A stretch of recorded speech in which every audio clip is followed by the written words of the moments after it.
All right, how's everybody doing? This is the 49ers Report by Chat Sports. Chase Sr. here with you. Hope all of you watching are having a fantastic weekend, and no matter where you are or how you're tuned in, greatly appreciate all of your support of the 49ers Report. If you want videos every single day on San Francisco, make sure you subscribe to the channel, whether at the Chat Sports Studios or if I'm at home or anywhere, always bringing you Niners content on the daily basis. Just wanted to hop on the mic to discuss some of the latest happenings around the Niners. Just a reminder, didn't go live on Call-In this past week in the studio. I think I'm just going to do a live podcast tomorrow, so make sure you download the Call-In app. That's Callin for those of you who don't know. It's like Twitter Spaces, but even more interactive. You have the opportunity to call into the show. Going to go live at some point tomorrow, so make sure you download that app and subscribe to us on the 49ers Report. Therefore, you'll know when I do go live to start taking your calls like a sports talk radio show. So the latest news around the Niners, this happened really late last night, early Saturday morning, that the 49ers have signed former UTSA tight end who is now making a switch to offensive tackle in Leroy Watson. So he played this preseason with the Atlanta Falcons, and it was expected that he was going to be on the New England Patriots practice squad, but he's not signing with New England. He's making his way from Foxborough all the way to the Bay Area. His father tweeted that out late last night, early this morning, that he's going to be joining the Niners practice squad. And this is pretty interesting for a couple of reasons, and we'll discuss it over the next couple of minutes, but mostly because this is a developmental project on this offensive line that's very similar to Jason Poe to a certain degree. Leroy Watson played tight end with Spencer Burford, by the way, at UTSA. Very athletic at that position. Certainly showed some flashes and showed some potential, but according to NFL draft evaluators, he didn't have a future at tight end, and oftentimes, sometimes with former basketball players, former tight ends, they make the switch to offensive line, or for some of those basketball players, they make the switch to tight end. And that's what Leroy Watson is doing. So from a physical standpoint, it's obviously intriguing for a couple of reasons, because he has that big size and he has that athleticism and those good feet to maybe at some point project to being an offensive tackle in this league. But for him, not good enough and not right now in terms of his overall development to crack a 53-man roster. And I said earlier that he played with Spencer Burford at UTSA. He also played with Jason Poe at Hutchinson Community College back a couple of years ago before he went to UTSA. And speaking of Jason Poe,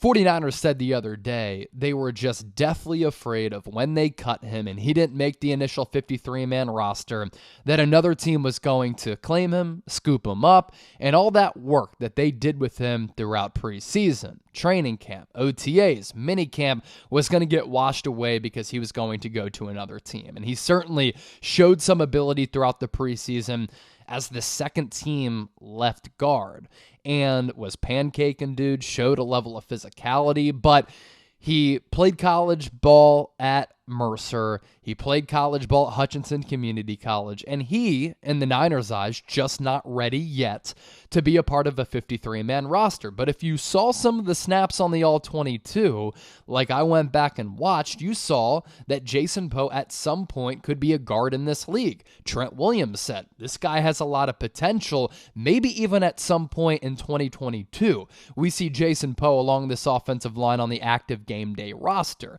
But him, Leroy Watson, two players who the 49ers are taking chances on in hopes that they can develop them over time to become diamonds in the rough. And for Jason Poe, we've talked about this a couple of times, but for those of you not familiar, in college, played a couple of positions along the offensive line, but because he ran around a sub-5 40-yard dash at his pro day prior to the NFL draft, some other teams were actually working him out as fullback at that position because he's so good on some of those pull blocks. They thought, could we maybe utilize him as a fullback in front of the running back on some of these split eyes, short yardage situations?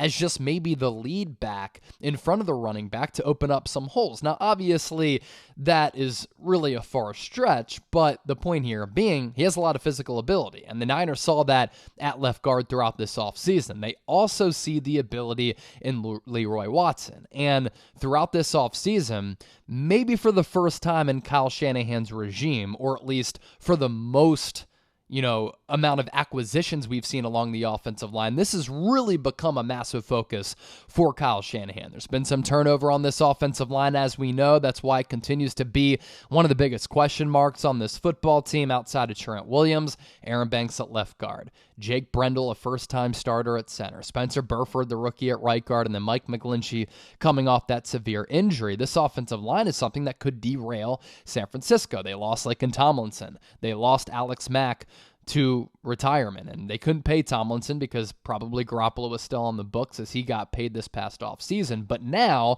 49ers are looking into the future here, and they're trying to develop some offensive linemen via the draft, like they've done, Burford, Aaron Banks, Zakel, but also now with Jason Poe and Leroy Watson. So certainly something to keep an eye out there for is Watson, his development, if he hangs on to this practice squad, and of course Jason Poe as well. Can you imagine that if in the same offseason, two undrafted free agents who are on the practice squad end up being at some point down the road impact players for the Niners? If it happens, hey, we talked about it here first on the 49ers Report.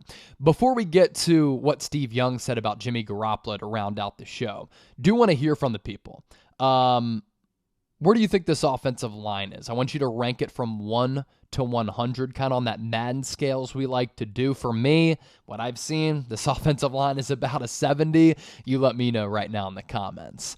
Steve Young asked about Jimmy Garoppolo. Let's pivot to that before we hop on out of here on this fine Saturday, because I'm getting ready to have a good night. I hope all of you are as well.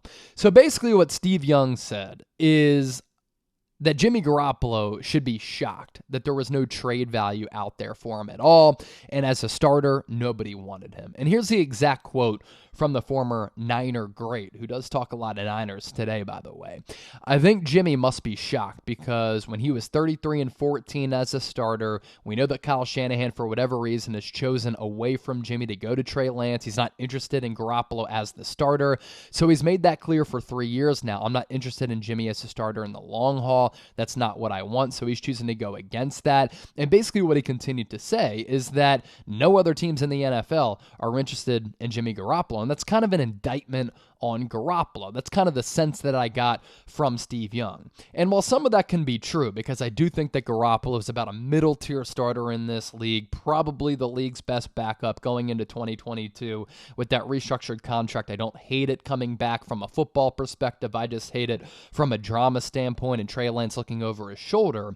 But you can look at the Jimmy Garoppolo situation from a couple of ways, right? I mean, the guy has helped lead the Niners to 2 NFC Championship games over the last 3 years and a Super Bowl appearance back in 2019. But in the process, it's not like he has displayed and put up, just ridiculous passing numbers in any of those playoff runs. In fact, it's been guided by good defensive play and a really good ground game and opportune plays being made at the right time, like in the divisional round when Jordan Willis blocked that punt and Talanoa Hufanga scooped and scored it. So it's not like Garoppolo's put the team on his back and helping to lead the Niners to those NFC Championship games. But there is something to be said about a quarterback winning 71% of his starts, whether he's throwing 50 times or he's not. That is the most important position. That's when all eyes are on you, and it does take a level of swagger. It takes a level of leadership. It takes a level of accountability. It takes a level of football smarts to be that successful as a starting quarterback. So that's where you have to give Garoppolo a lot of credit, is that he's done his job. He's gone out there and he's won games and he's made some big plays. There's certainly been some blunders, but I do think there's a fraction of fans out there who just want to disregard everything that Garoppolo has done and call him a fraud and say that he stinks, when I just don't think that's the case. I thought that after the Niners started 3-5 last year, he did play pretty good football. And statistically, among quarterbacks in yards per attempt, yards per completion, he was up there with some of the best in the NFL. We know what Garoppolo is, though. He's somewhat of a limited quarterback. But even with some of those limitations, he's been able to play some pretty good ball. And even through a lot of these injuries, like last year, I thought he played some pretty solid ball. But the reason why I've always said you got to move forward with Trey Lance is because with Garoppolo, there's a ceiling on this offense. You can maximize your ability as an offense at a certain level. But with Trey Lance, because of his ability to run it, throw it, complete every ball on the field, and have that nice arm strength and that mobility, you really just open things up to a whole different dimension, both north and south, and then from sideline to sideline, east to west. And I think it's the right move to go with Trey Lance, but people disrespect Jimmy Garoppolo for what he's been able to bring to this team. And again, I understand that he hasn't done anything crazy from a statistical measure, but my response to Steve Young is this.